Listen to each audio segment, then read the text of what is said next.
What's going on, comic book junkies? This is my cousin gave me free comic books video, but I had to do an amendment to it. I had forgot this piece that was on my desk that he gave me also. So I'm going to show that real quick, and then we'll get back to the regular video.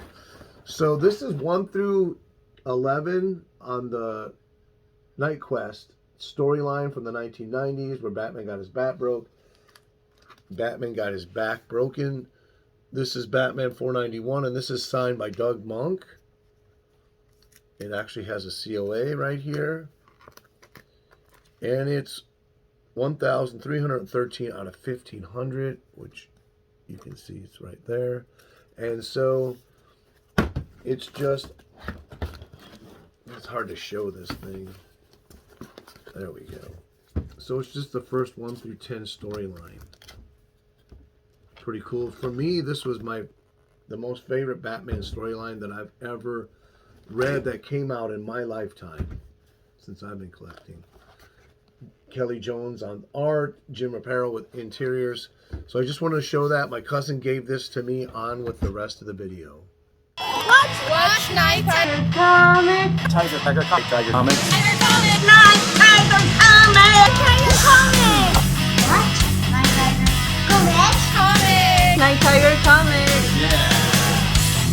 You never know what you're missing.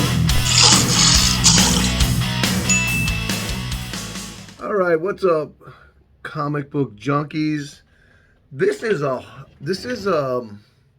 Well, you saw the title, and today was a great day. I got to go explore a new store today, toy store. Probably seen that. I don't know when this video is going to come out. I'm so behind on comic book hauls. But my cousin came over last year, actually. If I remember correctly, it was around February, and he gave me free comics. Fix that light. Now, this is actually the cousin that got me into comics.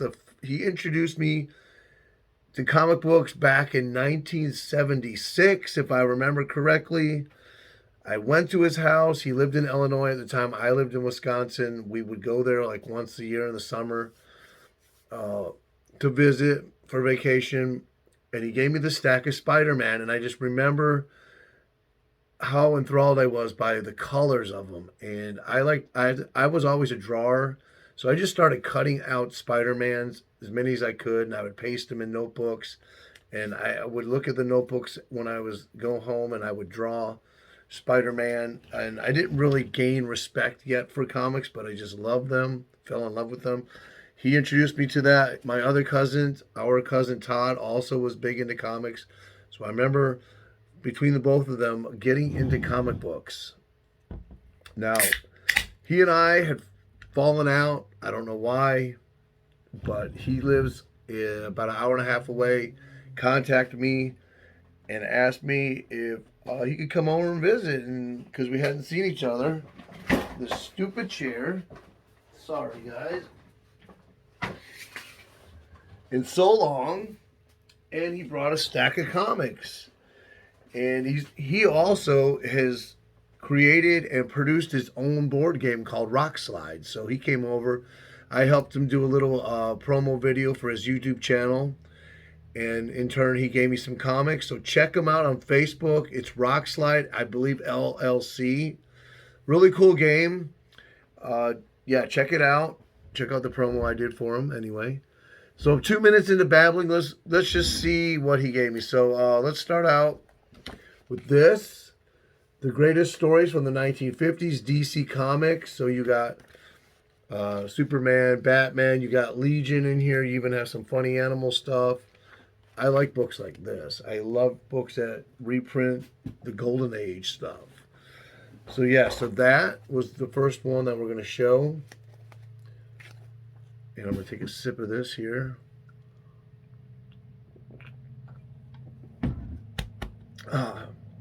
Excuse me. I do have this, I believe. This is the second series of Micronauts. Micronauts number 1 from 1984. A cool graphic novel, Punisher and G-Force. So, isn't that something to do with the shuttle? Now, when I was in high school, I moved from Wisconsin here in my senior year. We were over at the community college, and that day was a shuttle launch. And I looked up in the sky because we were walking from one building to the other, and I saw this plume of smoke that had split into a Y. And I told my buddies, I said, that does not look right. There's something wrong there. It wasn't even, I think 20 minutes to 30 minutes later, we heard on the news that the shuttle had exploded. This was when that teacher had gone up. It was a really kind of a somber and tragic time after that for a while. Uh, so that's why that book kind of reminded me of that. Bloodshot no, I have number one. So he gave me number two, number three, number four. I have not read a Bloodshot comic yet. Number five, and then you gave me the key. Number six, first appearance of Colin King, who later becomes Ninjak in the next issue, which I do have multiple copies of. So anytime your cousins or anybody can give you free comics, it's a great day. I just had these in a box, and I want to always Mylar everything when I show it in a hall, kind of make it more presentable, and really put this on the back burner. So John, if you're watching, I apologize, and thank you for the comics. And I'll put a photo of him there, and I think I have some photos of us when we were kids. But he gave me 2 copies of Dracula, Bram Stoker's Dracula. That was a movie back in the 90s.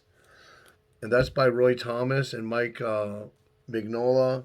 So I got 2 copies of number 4. These are all still polybagged. These are by Top Comics. Number 3. Another number 3. Yep.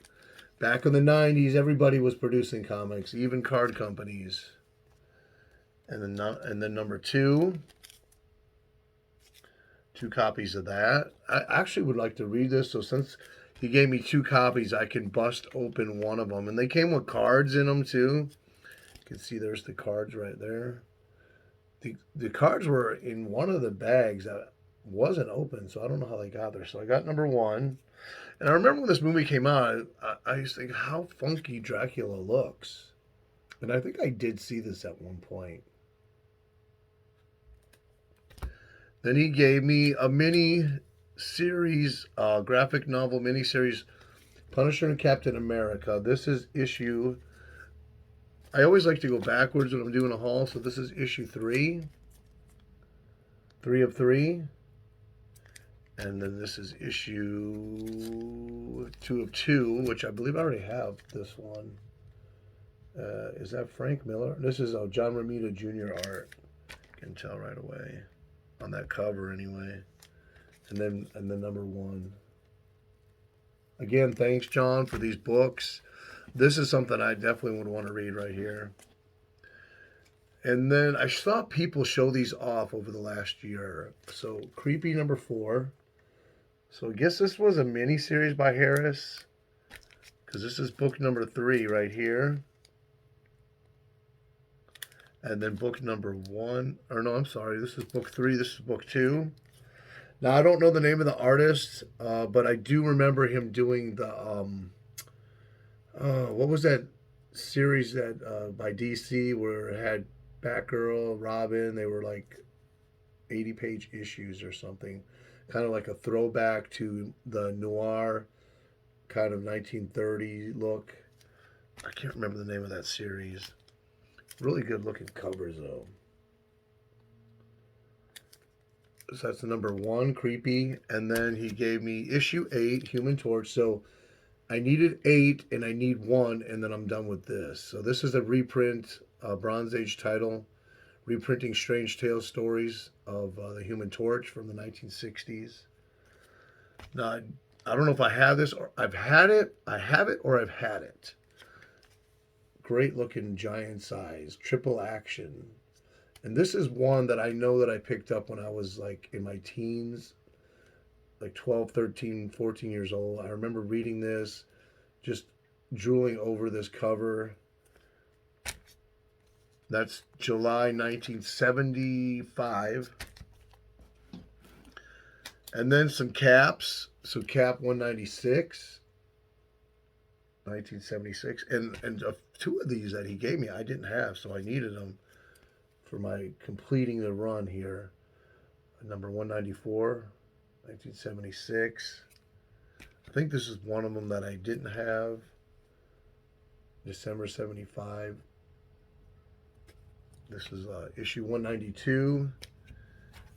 And then issue 191 from November 75. And then issue 185 with a nice Gil Kane cover. May 75. And I think this is the other one that I didn't have. Number 178, or an upgrade it was. This is the first appearance of Roscoe Simmons, who becomes the new captain. So Steve Rogers chose two people to be Captain America. Roscoe Simmons was one, and then Sam Wilson was the other one. And then you have Cap 170. Oh, this is one I didn't have, because this is the debut of the new Falcon, the classic in red-white costume in here, with an upgraded to his gear. This is also the first full appearance of Moonstone, so really glad to get that one. Then we have some FF, and I'm not cussing, F Fantastic Four, 162 from 1975. I love this next cover. Just so classic. Thing, Medusa, Torch, May 74, 146. I think I didn't have this one either. And I didn't have this one.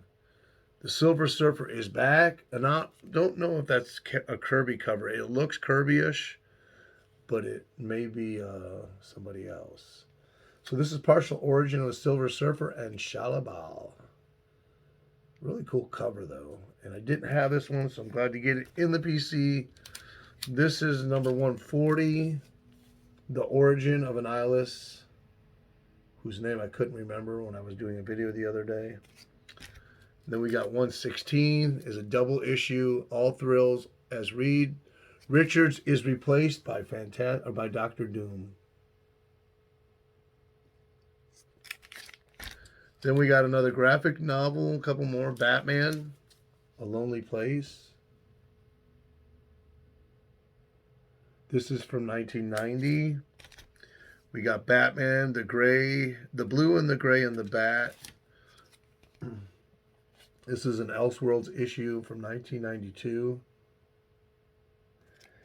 And then we have two more things, and that's it. So check it out. Three more. So I got this. He gave me Batman 500. This is the storyline where Batman's back is broken by Bane, but it's signed by Joe Quesada and Kevin Nolan. And he got the COA right there. So sweet. And then in the back, you got the comic talk, which I already got. I got a copy of that from Metarog. Well, two comics are better than one. It's in a nice case, too. My favorite storyline of Batman ever. And then you got this. Marvel Comics represents the first ever Marvel Comics. This is cool. This is probably the first thing I'm going to read out of this whole stack. And then later they take the body of the android, becomes Vision. That's a great storyline too. Okay, so that's it for everything comic book, but this was cool. You see holograms done on Marvel Comics, and they're usually just not really good. This, a Dracula hologram, check it out. That thing, when I saw this, I was like, wow.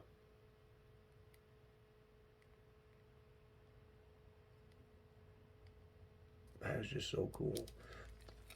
I don't know if this is a little book about the movie. But yeah, I'm going to leave you with that. So I got free comics for my cousin. Thank you, John. Thank you, community. Nighttiger out.